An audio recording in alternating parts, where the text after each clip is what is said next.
Quelle scène choquante, quelqu'un se vend au prix fort dans la société moderne. Non, c'est juste une scène de blind date à Shanghai. Levez-vous, laissez-nous regarder votre silhouette. C'est bien, petite et exquise. Cela semble pas mal. Votre date de naissance? Je l'ai indiqué ici. Je mesure 1,59 m, je suis né en 1989, je pèse 49 kg. Je ne fume pas, ne bois pas, ne joue ni aux cartes ni aux jeux d'argent, et oui, je sais faire la cuisine. Je vais prendre la décision pour elle, là maintenant. Il faut que ce soit un homme de moins de 60 ans. Il ne faut pas franchir cette limite. J'ai seulement 2 ans de plus. Pour moi, ce n'est pas négociable. Mais je n'ai que 2 ans de plus. Vous avez déjà 62 ans. Il faut respecter mon critère. La femme porte une feuille plastifiée sur laquelle sont imprimées une description d'elle-même et ses exigences pour le mariage. On peut lire qu'elle se décrit comme étant fidèle, attentionnée, vertueuse, douce, et sachant faire la cuisine. Les conditions requises pour le marié sont avoir entre 30 et 60 ans, posséder une voiture et un bien immobilier, pas de prêt bancaire en cours. Avoir une taille supérieure à 1,75 m et un salaire mensuel supérieur à 30 000 yuan, soit 4 100 US$. Ne pas avoir d'enfant est considéré comme étant un incontournable. Avoir bon caractère, savoir gâter son épouse. Ne pas avoir de mauvaises habitudes. Avoir des enfants n'est pas nécessairement un obstacle, si toutes les autres conditions, présentées par le marié, sont optimales. Être de préférence enfant unique, et accepter que son épouse ne travaille pas après le mariage.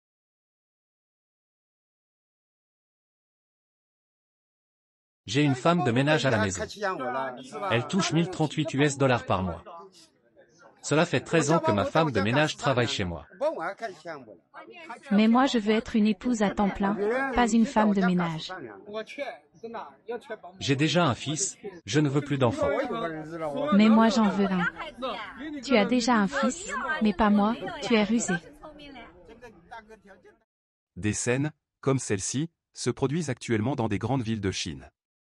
Le marchandage brutal dans cette vidéo rappelle à peine aux gens la beauté de l'amour.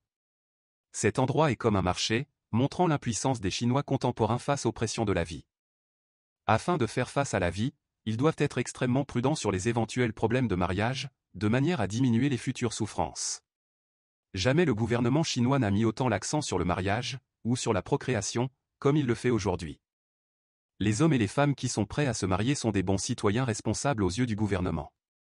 Pour les autorités, ce qui les inquiète le plus, c'est la tendance selon laquelle de plus en plus de Chinois refusent d'avoir des enfants, ou même de se marier. Dès août 2021. Une agence matrimoniale et une agence de recherche de données ont publié le livre blanc sur le célibat contemporain en Chine en 2021. Il indiquait que selon les statistiques nationales, le nombre total de célibataires en Chine était d'environ 300 millions jusqu'en 2019. Le livre blanc montre que la proportion de célibataires qui disent non au mariage, dans le groupe des célibataires, était d'environ 25%. C'est-à-dire qu'un célibataire sur 4 choisit de ne pas se marier. Aujourd'hui, ce phénomène devrait être encore plus marqué. Je suis spécialisée dans le management de carrière de l'Institut de technologie de Pékin. Je ne veux pas me marier, d'ailleurs je ne veux absolument pas d'enfants. Pourquoi avez-vous un avis aussi tranché? Se marier signifie beaucoup de choses. La pression de survie est énorme. Ce que je déteste le plus, c'est que les pauvres font encore des enfants. Parce que cela amène l'enfant à avoir une faible estime de soi. Il aura besoin de toute une vie pour soigner ce qu'il aura enduré.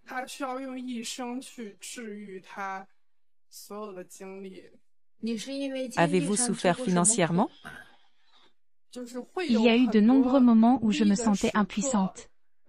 En fait, parfois les parents vous mettent la pression aussi. Il y a un standard qui s'impose à vous et vous devez le respecter. Mais la génération de nos parents n'était pas riche et pourtant elle nous a élevés. Est-il possible que nous réfléchissions trop à la question d'élever des enfants, pensant que c'est trop difficile? C'est parce que leur génération a eu beaucoup d'avantages. Ils faisaient aussi l'éloge de la souffrance. Mais je ne pense pas que ce soit correct. Ne craignez-vous pas de vous sentir seul quand vous vieillirez? Il n'y a rien à craindre. Vous avez vécu heureux pendant 50 ans et vous souffrirez un peu dans les 20 prochaines années. Même si je suis heureuse et profite bien de ma vie quand je suis jeune, je vais toujours penser à ma vieillesse. Donc je vais gagner assez d'argent pour y faire face. Si notre génération ne se marie plus et ne veut plus avoir d'enfants, que devrions-nous faire si le vieillissement de la population s'aggrave? Qu'est-ce que cela a à voir avec moi? Je ne pense pas que cela soit quelque chose qui me concerne. J'avoue que je suis un peu égoïste. Je me soucie encore plus de moi. Je fais les choses selon mes propres sentiments. Je ne veux pas traverser ce genre de misère. Les facteurs économiques ont un impact direct sur le mariage et les naissances en Chine. Le Bureau national des statistiques de Chine a annoncé le 15 juin que le taux de chômage de l'enquête urbaine nationale en mai était de 5,2%, ce qui était le même qu'en avril. Mais le taux de chômage des jeunes âgés de 16 à 24 ans a atteint 20,8%, établissant un nouveau record depuis janvier 2018. Mais ce n'est que ce qui est annoncé officiellement, ce chiffre devrait être plus élevé en réalité. Sous l'impact d'un taux de chômage aussi élevé. Certains internautes chinois ont créé un nouveau slogan via Weibo, ne donne pas naissance au hasard à des enfants innocents, et de nombreux internautes ont immédiatement fait écho. Avoir un enfant n'est pas envisageable pour ceux qui ne gagnent que 3000 yuan, l'équivalent de 4 cents US dollars, par mois. Cela reflète le pessimisme de la jeune génération en Chine, quant à l'avenir. Voici un homme qui donne la réponse la plus complète sur le fait de ne pas vouloir d'enfant, ce qu'il dit est digne d'un talk show. Pourquoi je n'ai pas d'enfant? Les amis, écoutez-moi. Je suis en bonne santé jusqu'à maintenant, et tous les indicateurs sont normaux. Je n'ai pas d'enfant, simplement parce que je n'ai pas les moyens. Je veux dire que si j'ai un enfant, il ne va pas mourir de faim, mais je ne pourrai pas bien l'élever. Vous allez me dire, si vous ne pouvez pas lui offrir une école privée, il pourrait aller dans une école publique. Si vous ne pouvez pas lui offrir des classes de piano, il pourrait apprendre un art folklorique qui coûte beaucoup moins cher. Mais, cela ne marchera pas. C'est vrai que personne ne m'oblige à éduquer mon enfant de cette manière, mais si tous les autres enfants bénéficient davantage, comment mon enfant sortira de cette cruelle compétition? Comme on le dit souvent, souhaitez-vous que votre enfant perde sa partie dès la ligne de départ? Que ce soit utile ou non, si les autres enfants apprennent des choses supplémentaires, le mien va les apprendre aussi, on n'a pas de choix. Tous les parents semblent compétents pour jouer de la musique, des échecs, faire de la calligraphie et la peinture, la poésie, le chant, et les arts martiaux. Tout ça pour éduquer leur enfant. La moindre erreur va coûter cher à l'enfant dans le futur, il ne trouvera pas sa place dans la société. Sans parler des soutiens scolaires, rien qu'aller accompagner son enfant à l'école à 7 h du matin, qui va le faire? L'école se termine à 15 h 30, qui va le chercher? Le professeur peut convoquer les parents à l'école à tout moment, qui va y aller? Qui va aider l'enfant à faire ses devoirs tous les soirs? Pendant les vacances ou les jours fériés, les établissements vont nous demander une participation pour la rénovation des salles de classe. De plus, je dois entretenir une bonne relation avec les dirigeants de l'école. Aurais-je l'énergie pour tout ça? Et quand l'enfant va naître, qui s'en occupera? Mes collègues ont tous laissé leur enfant chez les grands-parents, les parents sont tous très occupés. Ce sont les grands-parents qui accompagnent l'enfant à l'école, puis le récupèrent après la classe. Le week-end, vous voulez amener votre enfant jouer à l'extérieur, mais votre entreprise a plus besoin de vous que votre enfant. Je suis encore très loin d'être assez mature pour donner naissance à une vie et l'éduquer. Je peux difficilement imaginer donner naissance à un enfant et épuiser mon temps, ma richesse, mon énergie et ma patience pour l'élever jusqu'à l'âge adulte. Le jour où il obtiendra son diplôme universitaire, est-ce que je devrais l'appeler à mes côtés et lui dire « Écoute fiston, tu es assez grand maintenant, alors je vais te transmettre tout mon savoir-faire de survie, ainsi que l'art de la flagornerie. Maintenant va prendre les coups de la société et affronter les épreuves de la vie. Quant à moi, j'ai besoin de faire des heures supplémentaires, je n'ai pas encore 65 ans, donc je dois encore bosser. Les gens me demandent toujours « N'as-tu pas peur que personne ne se soucie de toi quand tu seras vieux ?» Mais si je mets au monde un bébé, ce n'est pas pour l'embêter par la suite. D'ailleurs, quand je serai vieux, ne devra-t-il pas faire des heures supplémentaires pour gagner des sous?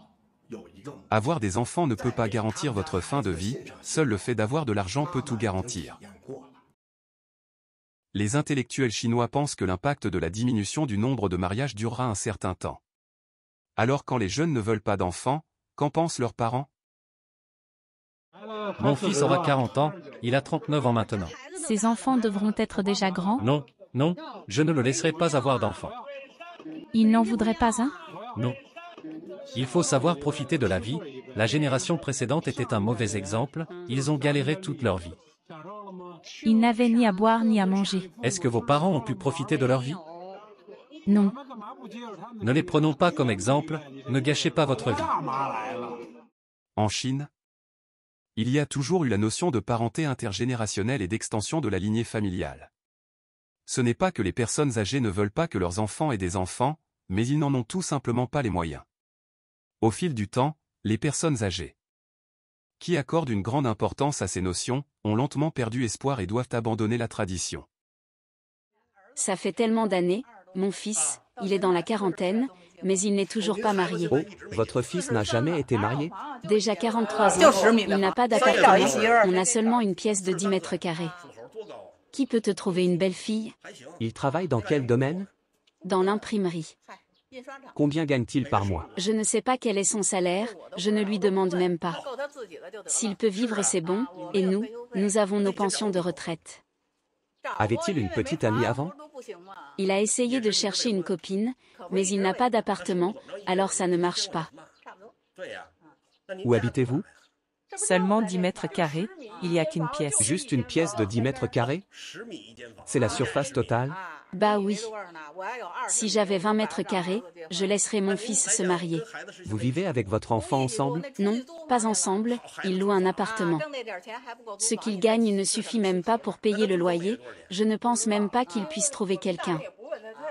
Quand vous n'avez pas d'argent, vous ne pourrez pas vous marier.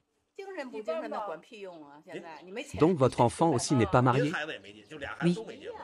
C'est pareil, mon fils est aussi dans la quarantaine. Ah, quel est son métier? Il ne travaille pas maintenant.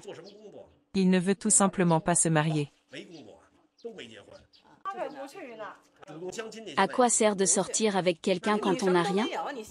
Même s'il trouve quelqu'un, il n'y a pas d'endroit où vivre après le mariage. Vous n'avez pas envie d'avoir un petit enfant?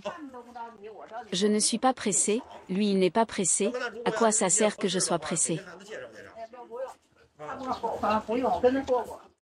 L'impossibilité pour les hommes de se marier est un problème structurel en Chine. La politique de l'enfant unique a entraîné un grave déséquilibre entre les sexes qui a également affecté la population mariée du pays. Selon les données du recensement national de 2020, pour une tranche d'âge comprise entre 20 et 40 ans, la population masculine dépasse la population féminine et enregistre plus de 17,52 millions d'individus supplémentaires. Selon les statistiques des affaires civiles pour le 4e trimestre 2022, publiées par le ministère des Affaires civiles de Chine le 9 juin dernier, le nombre d'enregistrements de mariages en Chine l'année dernière était en dessous de 7 millions. Soit le nombre le plus bas depuis la compilation des statistiques sur les mariages en 1986. Amener les jeunes à se marier n'est pas le but du PCC. Son objectif est d'inciter à la procréation. Début 2023, l'Inde a dépassé la Chine en termes de population. Afin d'augmenter le taux de natalité, il y avait des slogans ridicules qui se contredisaient dans les rues de Chine. D'un côté on peut lire sur ce panneau « Stabiliser le faible taux de natalité, on compte sur toi, sur moi et sur tout le monde ». De l'autre côté, on peut lire « Mise en œuvre complète de la politique de 2 enfants ». Craignant une éventuelle diminution de la population, le gouvernement chinois a depuis des années mis en place des politiques pour encourager le mariage et la politique familiale. Il a révisé sa politique stricte de l'enfant unique à 2 reprises au cours de la dernière décennie. La première fois c'était en 2015, mettant ainsi fin à la politique de « l'enfant unique » qui a duré pendant plusieurs décennies. La seconde fois, c'était la mise en place de la politique du 3e enfant, qui a également été intégrée à la politique de planification familiale. La politique a été annoncée le 31 mai 2021, lors d'une réunion du bureau politique du comité central du PCC sur le vieillissement de la population. Depuis lors, les médias d'État ont continué à rapporter comment le gouvernement a intensifié ses efforts pour encourager les naissances. La première étape consistait à annuler les frais d'assistance sociale pour les enfants nés hors du plan d'État. Il s'agissait en réalité d'une amende. Comme ce n'était pas agréable à entendre, le PCC a inventé ce nouveau terme, taxe d'assistance sociale. Les politiques mises en place successivement comprennent l'extension de l'assurance maternelle pour la naissance de 3 enfants, l'allongement du congé de maternité de 128 à 188 jours pour les employés dans diverses provinces, l'octroi de réductions et de subventions lors de l'achat d'un bien immobilier, etc. La Chine rouge peut-elle atteindre cet objectif? Cela reste difficile. Si vous ne vous soumettez pas à l'ordre du gouvernement de la ville, vous serez puni. Une fois la punition exécutée, elle affectera les 3 prochaines générations de votre famille. Nous serons la dernière génération de notre famille.